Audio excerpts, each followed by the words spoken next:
I got a lot of views on that video. You did? Actually, yes. Like a shitload. Way more than I expected, to be honest. It's kind of how it goes.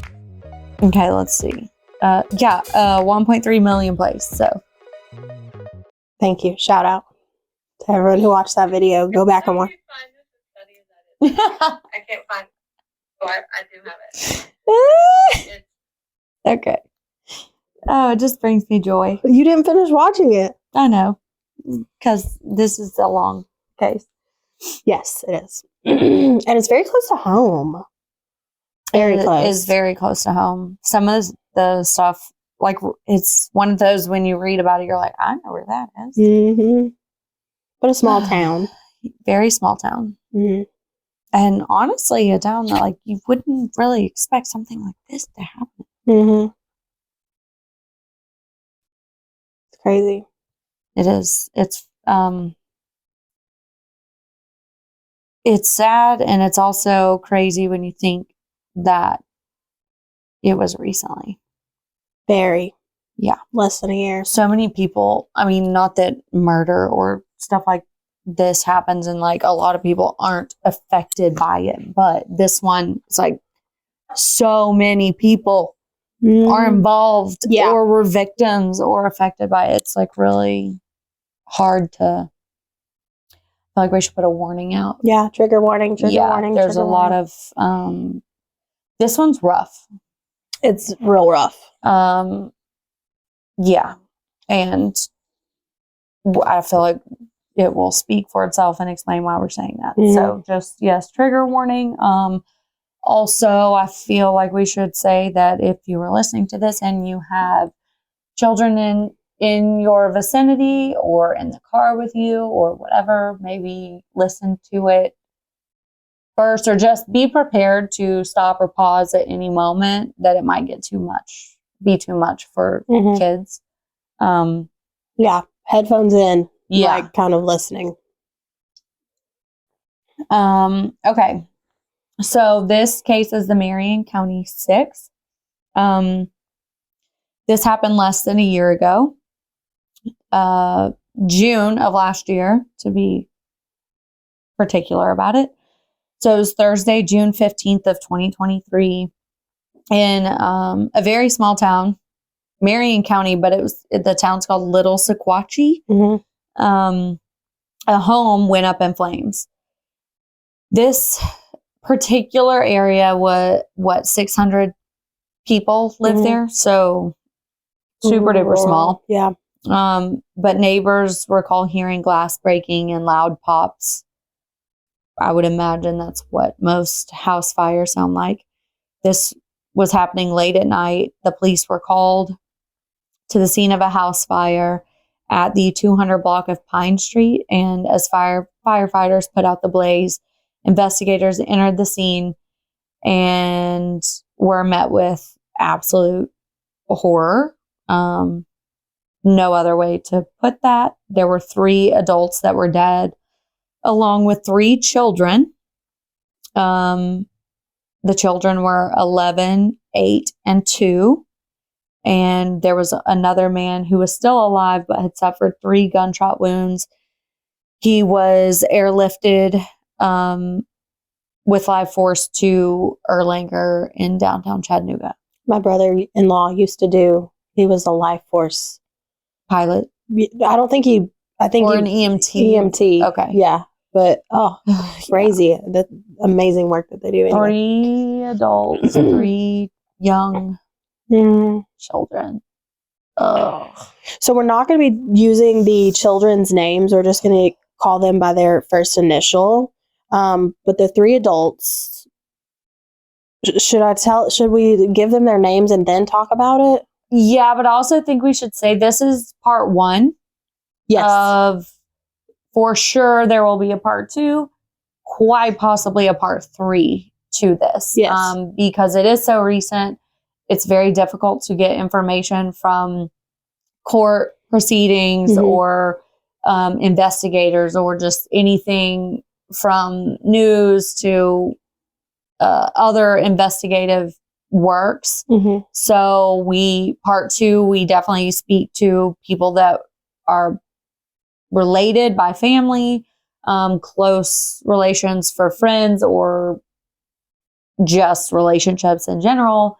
Part 3 is definitely other people, other side of the family, other relationships from the other side, where we get different inputs of different things that are involved in the case. Right. So this is part 1. We're just going to go basic overview and what we were able to find, whereas part 2 and part 3 will definitely be more in depth from different perspectives of people that are closely related to this situation and the family. Yes. Yes, I think we should give the adults' names and the ages, and then maybe reiterate the children's ages. So the guy in this is Gary Burnett. He's 48. He is married to Regina Burnett, who is 54. Regina has 2 adult children. Yeah. One of which is Brittnee Perez, who is 24. And Brittnee is a mother of 3 children. 2 girls, 1 boy. Yeah. V is 11, L is 8, and N is 2. Again, we are not using their real names out of respect for the family and their wishes. And then her boyfriend or fiance. Yes. Recent fiance was also there. Now, Gary was the only outsider. The rest of the people I named, they lived there at this house. Yes. So let's get into a little bit of the story. Gary and Regina were married and living together in 2020, which is when this all kind of starts. Regina, of course, has a daughter, Brittnee, and she has 3 children. The couple's relationship was very intense and toxic, which calls from neighbors were being reported. They actually interviewed one of the neighbors about he would break up fights, and there were domestic violence calls, and you can hear them fighting, screaming. Exactly. I hate to say it, but it reminds me of another couple we know who might live in an apartment above where we record. Very much so like that. Yep, exactly. So they would kind of go tit for tat. It wasn't all Gary, it wasn't all Regina. They would they were just not good together. They were just toxic for each other. So that same year, Regina had filed a domestic assault report against Gary. And in her report, she claims that her husband has 50 to 60 guns. Another report from Regina says that she was afraid for her life because she thought her estranged husband would, quote, get drunk and kill her. Regina then files for a restraining order, and she gets it in May of 2023 against Gary, and the judge orders them no contact. So they're not supposed to see each other or talk to each other, and not even through someone else. Exactly. At that same time, Regina's daughter, Brittnee, she was being proposed to. She and her boyfriend, Aaron, he popped the question on May 29th. Which is Jade's birthday. Happy birthday. Soon after that, Brittnee's fiance moves in with Brittnee, her 3 kids, and her mom. So there was So it was Regina, who was separated and had no contact order to her soon-to-be ex-husband, I'm assuming. Soon-to-be ex. I don't know that anything was filed. They were separated. So Regina, her daughter is Brittnee.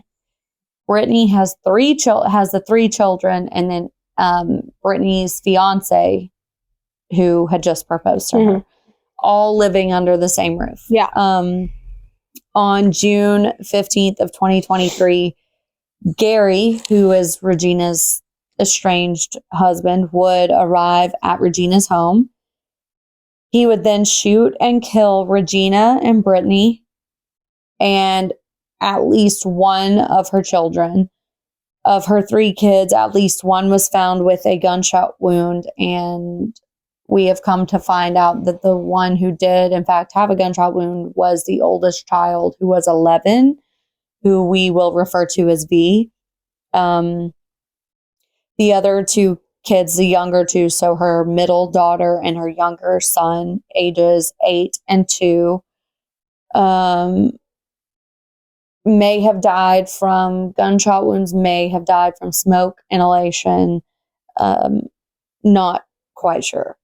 I have not seen an autopsy report and also not sure that an autopsy was done.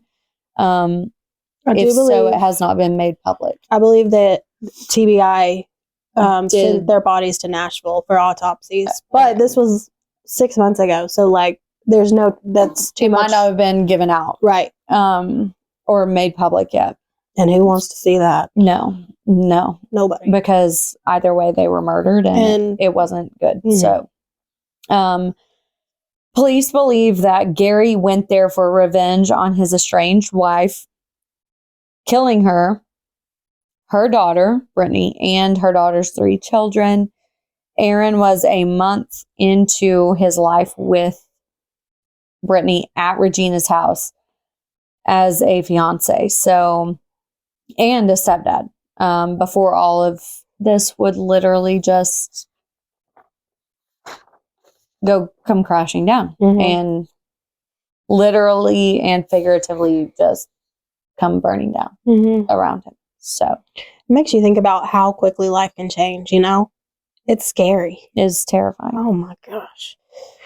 So police, from what we've gathered, which is not a lot, but police believe that Gary lost it. He just lost it. He drove to his...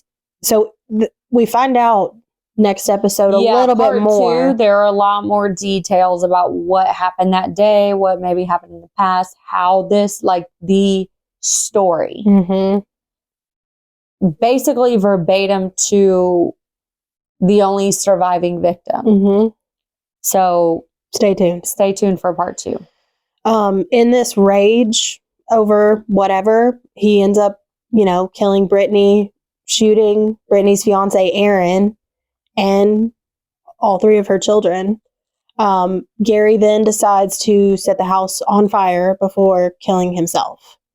Like we said, the investigation is still very, very fresh. More information is going to come out. We're going to talk to Aaron's cousin, AJ.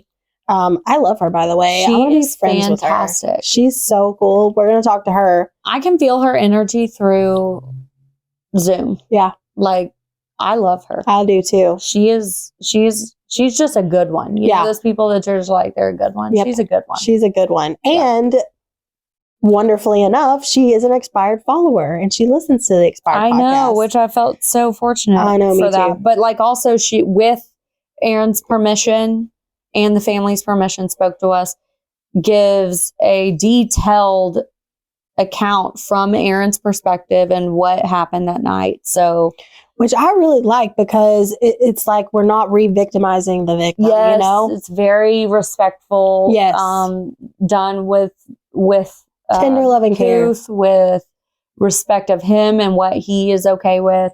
And also hopefully there is a part 3, because there's another family member from the opposite side that can give a whole different set of details and information about, I feel like, maybe some of the gaps that we still have. But also none of the family members are doing any of this without full permission and okays from the family, which I feel like is so genuine and such a shows just such respect. And we do that with every case. Like if we've had random people say, please do not do this. This is my family member. We have not covered it. Yeah, we have literally recorded cases and cut it. Yes, and not even aired it, because we never want to disrespect the family members. Right, or the victims. Right. And sometimes even the perpetrators. Like, things that happen like this affect so many people. We never want to cover a case and it bring more trouble or harm to a victim or their family, or someone who has committed a crime and has been charged with it. And we also want to try and give everyone a fair shot of telling their side for how they know it. So yeah, this case to me is like really special, because there's a lot of people that are involved. And then the one victim that is still alive, having his account to what happened is huge. So we just want to make sure we're erring on the side of caution from a sense of like, we never want to make life harder or bring up stuff that doesn't need to be brought up yet. Right. So, Yeah. So we're going to be following this case closely. Be sure that you're subscribing to our YouTube channel because you can watch the episode early, or you can find it anywhere you download podcasts every Monday, 6 p.m. Eastern Standard Time. Like, share, review. We're on Facebook, Instagram, and TikTok at Expired Podcast 423 at Expired Podcast at Expired Podcast Chat. Couldn't get all the same name, of course. But do make sure that you come back for part 2 of this next week. My jaw where we hit get into the meat. the floor. Yeah, there are tears. There are tears. Shocking moments. Yeah. It's but it's a story that needs to be told. Exactly. And if you need help or you find yourself in any kind of mental crisis, 988. I'm going to add 988. 988. Every time, message us. We're here for you. 988 for sure, though. Yep. Yeah, and if you're gonna be an asshole, be a funny one, And don't do meth. and take care of each other. Take care of each other. Thanks for listening to the Expired Podcast. Bye.